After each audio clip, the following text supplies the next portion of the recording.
son has an extremely rare genetic disorder, which you guys already knew that, but I was just reflecting on some insane stories that has happened throughout his life, and I thought I'd share one with you. So first of all, as a patient, I think it's absolutely insane that some test results get automatically sent to us. When Oliver was first diagnosed, we had genetic studies done, and then the genetics results just came to us on a Friday night, like after 6 p.m.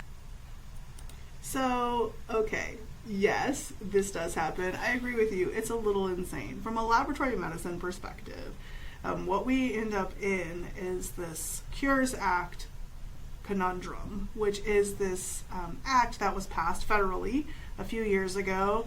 And what it basically says is, like, unless we can prove that a lab result and the knowledge of that causes harm, we can't withhold it from patients. And what's interesting about that is, you know, we don't necessarily like define harm the same way across populations and people. And also, like, there's a lot of questions that come out of this, and there's, you know, people who have found out they've had cancer in the grocery store.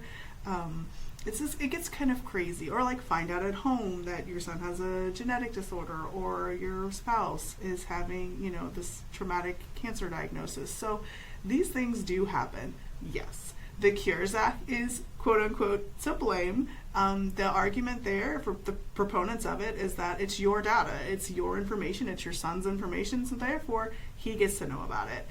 In the laboratory medicine world, pathology laboratory medicine world, we have mixed feelings about it a lot of times, because we do feel like, you know, those lab results can really alter someone's life dramatically, and we know that the lab report and lab results are considered one of the hardest parts of the medical record for people to read and understand from a health literacy perspective. So is that actually wise, and should we be doing that with some of these more niche testing? You know, providers have the opportunity to select, like, don't share, but even that is like heavily debated and contested. And so yeah, I just want to thank you for sharing your story. I just feel like I have a similar story, and but my doc actually withheld for me when I found out I had a neuroautoimmune and needed like huge surgery, and so I have mixed feelings as well. But I'll turn it over to the group and the viewership. Like, what do you guys think? What are your thoughts about directly giving life-changing results to family who may or may not be prepared for that? Like and subscribe, and let me know your thoughts.